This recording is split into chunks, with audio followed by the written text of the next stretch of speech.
Terima kasih banyak. Assalamualaikum warahmatullahi wabarakatuh. Waalaikumsalam. Nama saya Teguh Zulkhairi. Saya nggak tahu karena nggak pernah diceritain kenapa dikasih nama Zulkhairi. Tapi kalau melihat dari segi arti asal dari bahasa ini, kata Zul artinya memiliki, khairi kebaikan. Artinya arti daripada Zulkhairi sebenarnya memiliki kebaikan. Jadi saya berpikir orang tua saya dulu berharap agar saya menjadi orang-orang yang baik, ya kan, orang-orang yang baik dan juga bisa menularkan kebaikan kepada orang lain. Jadi atau mungkin orang yang memberi nama ya, mungkin ulama yang diminta nama saya dulu oleh orang tua saya, mungkin dia berharap saya jadi orang baik di kemudian hari. Kemudian terkait dengan Teguh ya ini karena orang tua Teguh ya sudah saya pun di ijazah Teguh, di KTP juga Teguh. Jadi saya tidak berbangga diri dengan itu, cuma karena sudah dari ijazah ya ini. Tapi kita hargai juga garis-garis keluarga dan tetap kesadaran bahwa yang paling baik di hadapan Allah adalah yang paling bertakwa. Jadi sementara gelar-gelar apapun di dunia ini semua tidak ada yang bisa membantu kita nanti di hari akhirat. Jadi saya kira seperti itu ya simpulannya. Zulkhairi berarti mungkin ya dugaan saya, orang tua saya ingin agar saya jadi orang baik ya, mudah-mudahan amin ya Allah, dan juga berharap mudah-mudahan saya bisa menebarkan kebaikan kepada orang lain.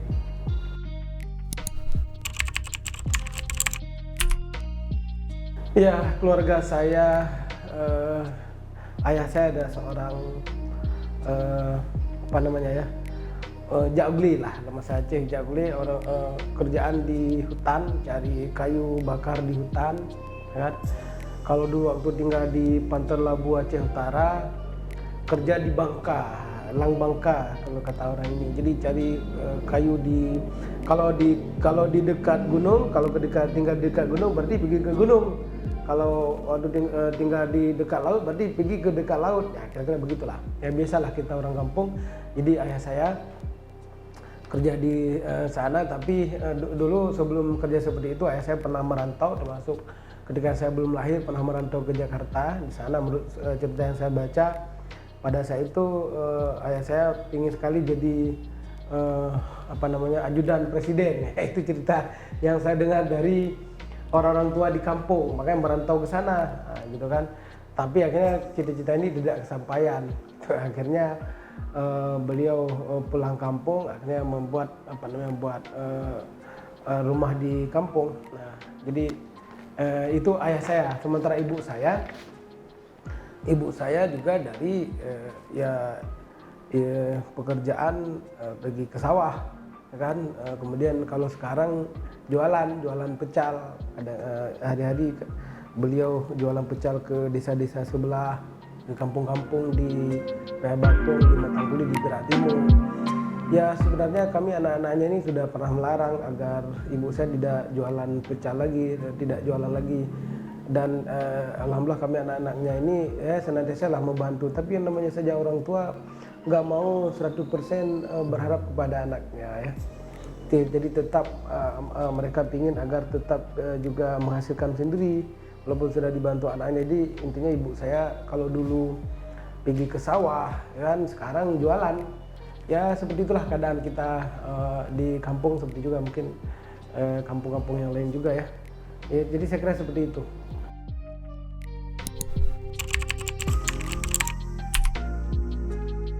Ya kalau soal nakal, kita semua pernah melalui waktu-waktu nakal ya, masa-masa ketika kita nakal.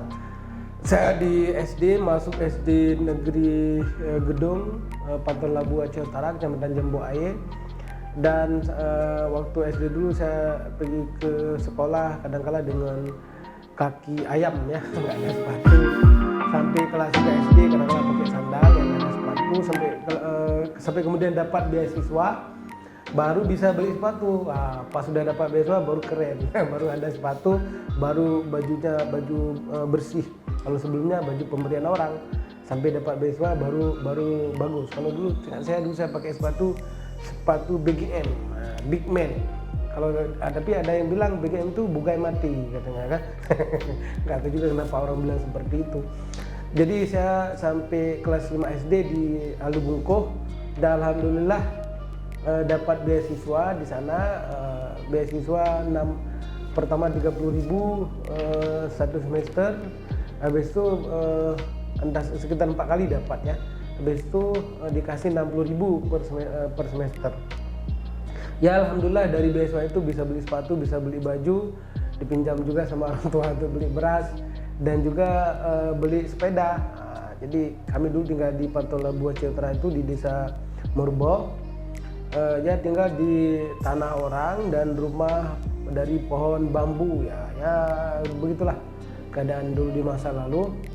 Tapi alhamdulillah saya dari kelas 1 sampai kelas 5 itu selalu dapat ranking 1 alhamdulillah, makanya dapat beasiswa. Nah cuma sekali sama SD, cuma sekali yang dapat ranking 2 pas saya pindah ke SD Negeri Alubungkuh. Jadi pas saya pindah ke sana ternyata ada yang lebih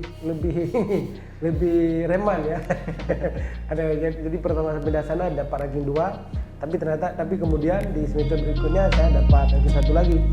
Jadi SD saya yang kedua di SDN Alubungkuh, sekarang masuk dalam wilayah Kecamatan Piraktimu, Kabupaten Aceh Utara. Ya soal nakal saya teringat pernah juga tolak anak-anak orang ya yang ini. Tapi saya menyesal kalau dia mendengar ini saya ngomong ini, saya berharap mudah-mudahan dia maafin saya gitu kan. Pas lagi senam saya tolak dia, nggak tahu juga kenapa saya bisa nakal dulu. Tapi yang pasti hari ini saya sangat menyesalinya. Tapi di samping saya tolak orang, saya juga sering ditolak juga sama orang. Ada juga yang biasalah kehidupan kita di perkampungan. Pernah juga kelahi-kelahi. Bahkan juga pernah berkelahi ketika sedang jualan ya. Saya disuruh jualan kue-kue waktu acara-acara pidato. Ya tiba-tiba ada yang ajak kelahi, udah kita kelahi sebelah sana. Ya itulah masa lalu ya. Kemudian saya di waktu SD itu sudah cari uang sendiri, itu beli baju sendiri. Kami dulu KWB yang di sana di Murbo, Pantolabu Aceh Utara. Jadi pulang sekolah kita pergi KWB untuk ya dapatkan bing, kita jual bing itu kepiting maksudnya. Jadi dari situ uang untuk jajan, untuk beli sepatu, untuk hari raya dan sebagainya. Karena memang dari kecil kita dituntut untuk mandiri karena kondisi keluarga yang sangat morat-marit ya. Ya saya kira demikian sedikit cerita masa SD saya.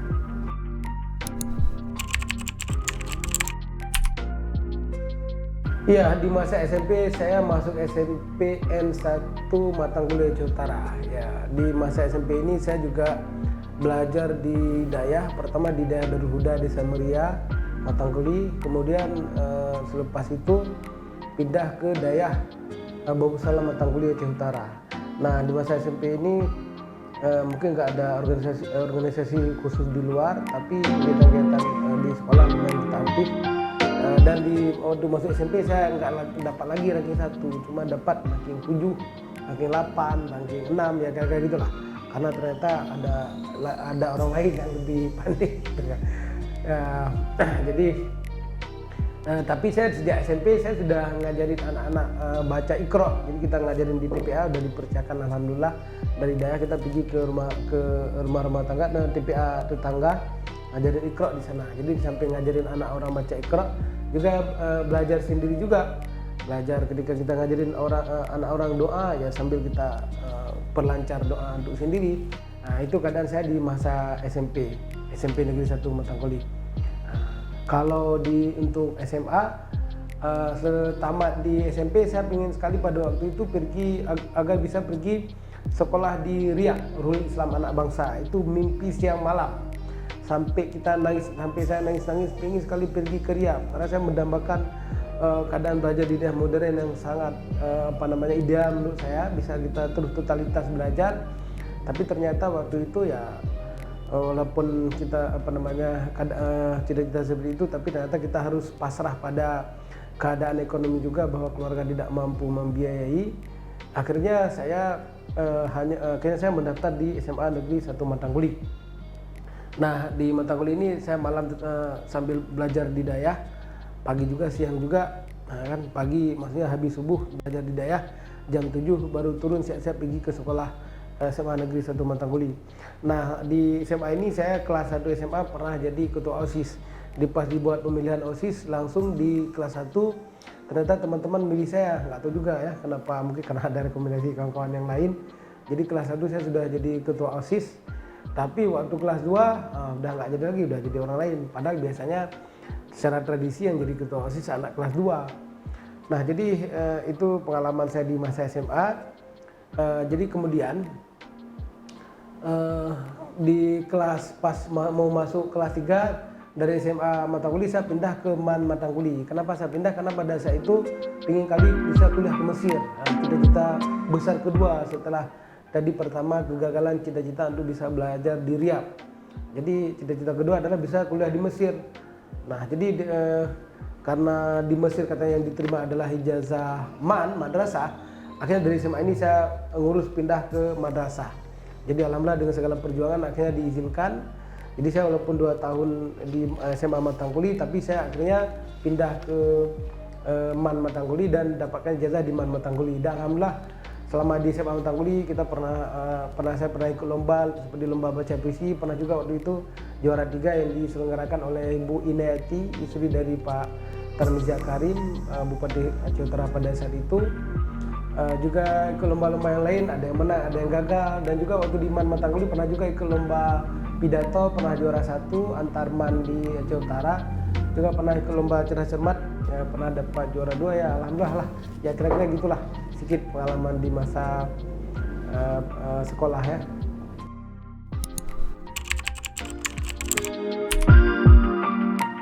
Ya, cita-cita saya dulu saya nggak mau jadi guru, ya kan, nggak mau jadi pengajar. Tapi ternyata dalam perjalanan kemudian saya justru jadi pengajar. Maka di sini saya berpikir bahwa yang paling penting dalam hidup kita ini adalah kita selalu menikmati apa yang sedang kita diberikan saat ini, kan. Jadi saya dulu pikir yang penting saya jangan jadi guru, yang penting saya cita-cita tertinggi memang pada saat itu ingin jadi dosen. Dan alhamdulillah tahun 2018 cita-cita itu akhirnya dikabulkan oleh Allah Subhanahu wa taala. Tapi pada intinya kalau tadi saya tidak suka jadi guru, tapi ternyata pernah juga jadi guru di beberapa tempat sebelum jadi dosen. Jadi sekali lagi bahwa apapun cita-cita kita mesti menikmati apa posisi kita sekarang. Kita perbanyak syukur kepada Allah dan terus optimis bahwa insya Allah kita akan bisa meraih apa yang kita cita-citakan. Dan jangan pernah untuk selalu minta didoakan oleh orang tua dan juga mudahkan urusan orang lain agar Allah Subhanahu wa taala memudahkan cita-cita kita dalam meraih cita-cita kita.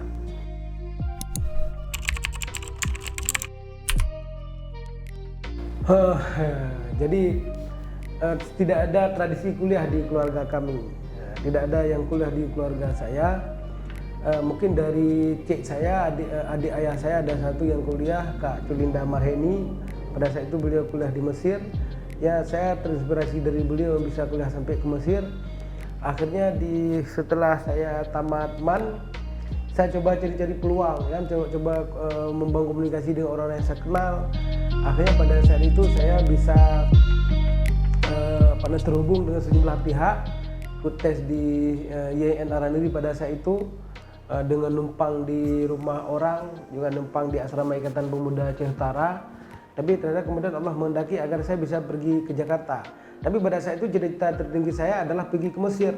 Jadi walaupun ini hanya persinggahan, termasuk di Jakarta hanya persinggahan, ingin pergi ke Mesir. Tapi akhirnya cita-cita kuliah ke Mesir gagal total terwujud. Tapi sekali lagi saya bersyukur juga pada Allah dan selalu yakin bahwa yang diberikan kepada kita itulah yang terbaik bagi kita. Jadi ketika kuliah saya ada peluang, waktu itu udah peluang di UIN, tapi akhirnya saya pilih kuliah di Mahat An-Nuaimi Jakarta Selatan karena pada saat itu saya berpikir ini jadi jembatan saya menuju ke Mesir. Jadi saya singgah sebentar di Jakarta. Tapi ternyata kemudian sudah keenakan di sana, alhamdulillah, karena di sana saya temukan kawan-kawan yang baik, guru-guru yang baik di Mahat An-Nuaimi ini. Kalau saya lihat ini suasana di samping ada tradisionalnya seperti di daerah saya dulu, ternyata dia di sana juga mengajarkan bahasa Arab yang memang saya sukai belajar bahasa Arab pada saat itu. Di samping belajar di Mahat An-Nuaimi ini, pada saat itu kami juga diberikan kesempatan untuk kuliah di sekolah tinggi agama Islam Al Kedua Depok di di Jawa Barat. Dari Kebayoran Lama kami pergi ke Depok, dan pada saat itu alhamdulillah kita diberikan beasiswa, karena pada saat itu pasca tsunami ya banyak ya beasiswa. Dan alhamdulillah saya bersyukur pada Allah bahwa selama saya kuliah S1 ini dari kampus saya gratis, tidak membayar. Tentu semuanya ini adalah nikmat dari Allah Subhanahu wa taala yang harus selalu saya syukuri. Jadi itu pengalaman saya di waktu S1.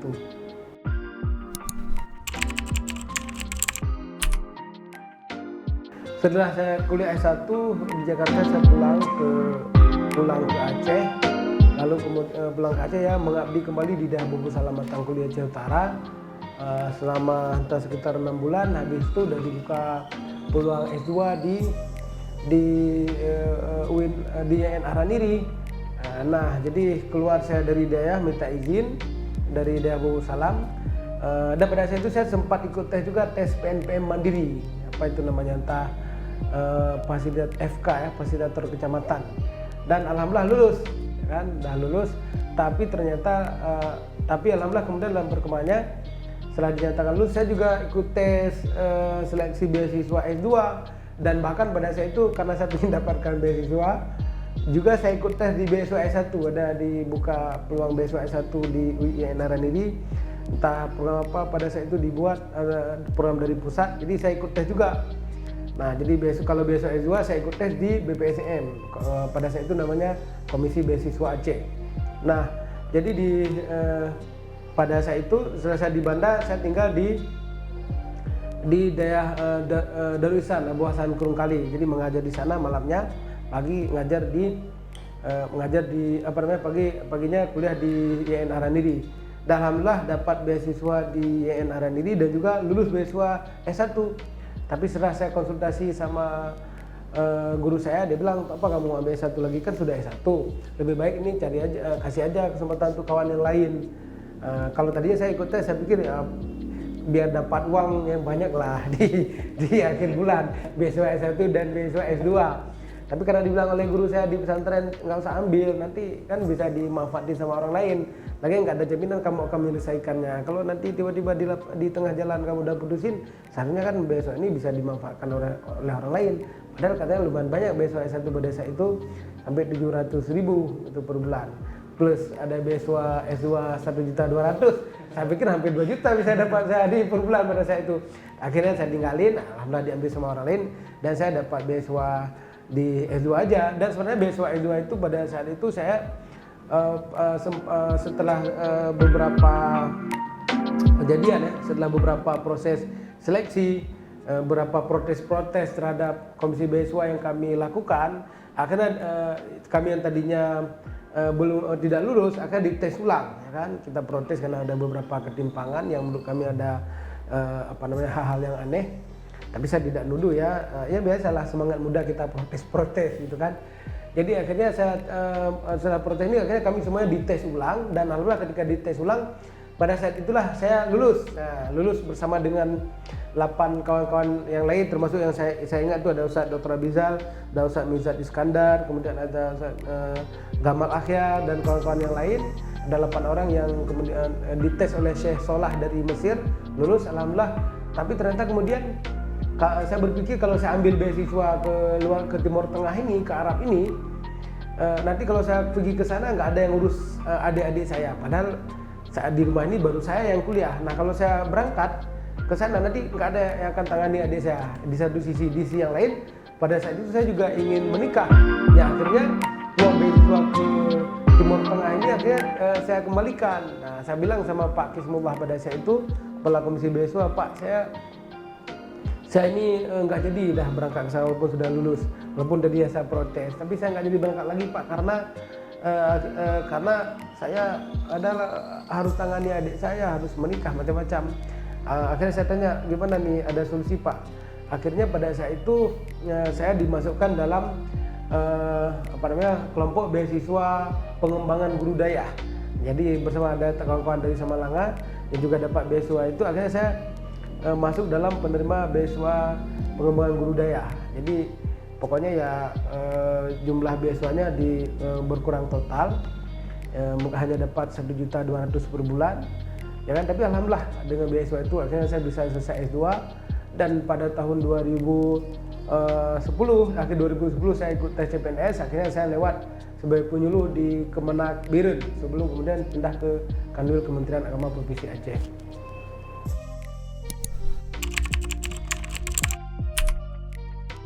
Ya, tadi saya bilang saya pernah kerja di Kanwil Kementerian Agama dari tahun 2013 sampai tahun 2016 ya. Nah, karena saya dari awal seperti saya bilang tadi, ketika pergi dari kampung, pergi merantau ke Banda Aceh ini, saya ingin jadi dosen ya. Nah, jadi akhirnya dari Kanwil Kementerian Agama ini saya pindah ke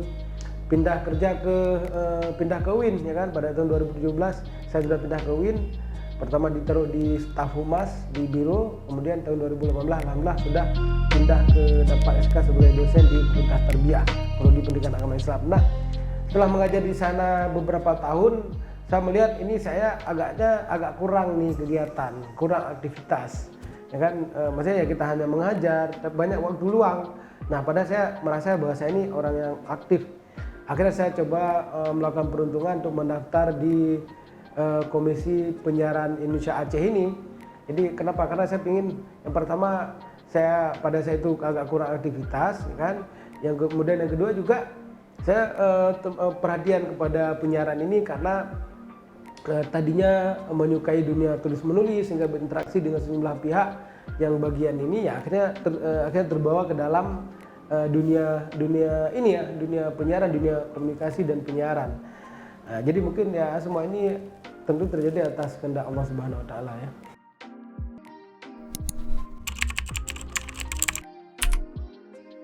Ya, dalam sistem penyiaran kita di Indonesia tentu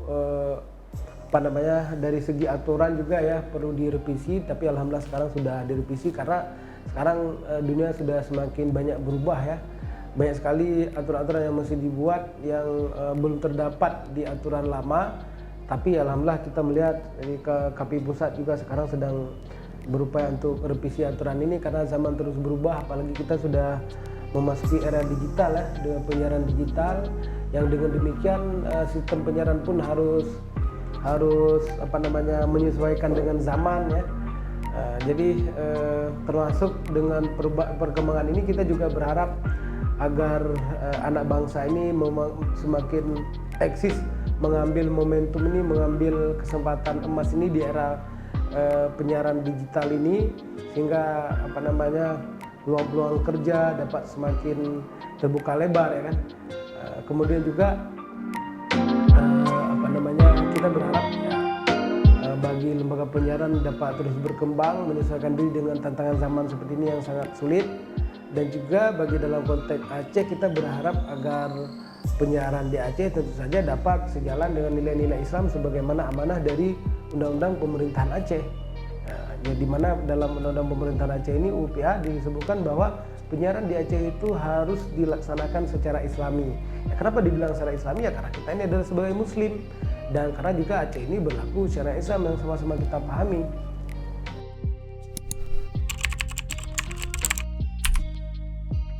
Ya, bisnis penyiaran di Aceh, saya mendengar ada yang lancar, ada yang tidak lancar. Nah, jadi ya kita berharap agar di antara industri penyiaran ini bisa bisa adil ya, bisa merata, tidak hanya satu lembaga penyiaran yang dia mendapatkan profit yang menguntungkan, tapi juga kita berharap semua lembaga penyiaran ini mendapatkan distribusi keuntungan yang ini, sehingga semuanya bisa hidup kan, sehingga semuanya bisa lebih kuat. Dan tentunya kita juga berharap agar pemerintah dalam ini juga punya perhatian yang maksimal untuk menghidupkan lembaga penyiaran ya kan. Ya minimal sekali ya dinas-dinas itu bisa memanfaatkan lembaga penyiaran ini untuk mempromosi apa yang menjadi program-program dinas-dinas terkait, misalnya Dinas Syariat Islam ya, bagaimana Dinas Syariat Islam juga bisa memanfaatkan penyiaran ini untuk sosialisasi atau syiar-syiar Islam yang menjadi program mereka. Jadi harus dimanfaatkan, dan dalam hal ini ya mungkin perlu dibuat ke dalam visual ya kan, perlu ditampilkan di televisi dan juga di radio sehingga bisa didengar oleh banyak orang. Nah, dalam hal ini Ya kita berharap di samping pemerintah dalam hal ini dinas-dinas terkait mendapat keuntungan dengan tersampaikannya visi-visi mereka, ya kan, tersampaikannya program-program mereka kepada masyarakat. Di sisi lain juga lembaga penyiaran juga kita harapkan dapat terbantu dari segi finansial, gitu. Jadi kita berharap ya lembaga penyiaran ini semuanya bisa eksis, bisa kuat, ya kan, dan bisa terus diberdayakan.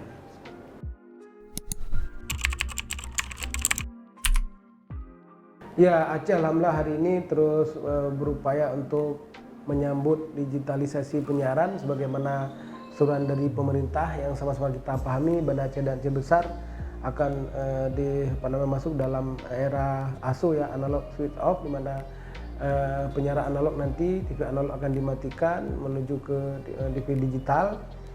Ya, saya kira mau tidak mau harus siap. Memang kita melihat ada sejumlah persoalan di lapangan, ya kan, misalnya dalam pendistribusian STB, ya kan, dan persoalan-persoalan lain terkait dengan siaran. Ya, tentu untuk menyelesaikan persoalan-persoalan seperti ini, kolaborasi dari para pihak ini harus ditingkatkan, harus semakin banyak interaksi-interaksi yang dibangun antara ya komisi penyiaran dengan lembaga-lembaga penyiaran, industri penyiaran terkait, kemudian juga dengan pemerintah. Ya, harus banyak koordinasi kita untuk menyelesaikan berbagai macam persoalan terkait dengan kesehatan Aceh dalam memasuki era digital. Nah, di sisi yang lain kita juga berharap di era penyiaran digital ini anak-anak muda Aceh ini dapat mengambil manfaat ini, dapat mengambil manfaat dari ini, karena seperti kita pahami bahwa dengan penyiaran digital ini nanti banyak orang yang akan bisa dengan mudah dia membuat channel televisi, karena tidak perlu lagi harus membangun stasiun sendiri, tapi cukup menyewa MOOC di salah satu di televisi penyelenggara multiplexing, ya akhirnya bisa buat televisi. Ya, jadi sangat mudah sekali dengan membayar dengan sekian uang per bulan, ya kan, bisa buat televisi yang artinya dalam konteks ini bisa membuka lapangan kerja dan juga menciptakan kreativitas baru dari anak-anak muda kita. Dan oleh sebab itu kita berharap dan anak-anak muda di Aceh, para pengusaha dan masyarakat bisa mengambil momentum ini, dan harus diambil sehingga kita tidak semakin ketinggalan dalam dalam dunia penyiaran ini, karena seperti kita pahami bahwa dunia penyiaran ini memegang kendali yang sangat besar dalam pembentukan karakter bangsa. Nah, kalau misalnya semua para pihak di Aceh ini berlomba-lomba menyukseskan penyiaran digital ini dan ikut terlibat di dalamnya dalam mengisi peluang-peluang yang ada di sana, ya kita berharap nanti akan semakin banyak alternatif terbaik yang bisa diperoleh oleh masyarakat kita dari penyiaran. Jadi ini game Bapak pilih dengan cepat, jangan mikir, pilih antara dua ya. Oke, gunung atau pantai? Pantai. Karir atau keluarga? Keluarga. Buku atau film? Buku. Minuman dingin atau minuman panas? Panas. TV atau YouTube? TV lah. Festival seni atau festival musik? Seni. Teman kaya atau teman setia? Setia. Memberi hadiah atau menerima hadiah? Memberi hadiah. Tinggal di kota atau tinggal di desa? Enak di desa lah. Kerja di rumah atau kerja di kantor? Wah, kerja di kantor lah. Jangan di rumah terus. Liburan di Indonesia atau liburan di luar negeri? Oh, di Indonesia aja belum habis kita kunjungi ya. Tapi ke luar negeri perlu juga. Tapi saya pilih Indonesia dulu lah. Oke. Aceh atau Turki? Oh, Turki. Karena sekarang kan di Aceh, jadi pilih Turki biar bisa ke sana. Turki atau Mesir? Oh, Mesir. Oke. Terakhir, Facebook atau YouTube? YouTube. Oke. Terima kasih Bapak Zulkhairi. Ya, demikian teman-teman semuanya. Assalamualaikum warahmatullahi wabarakatuh.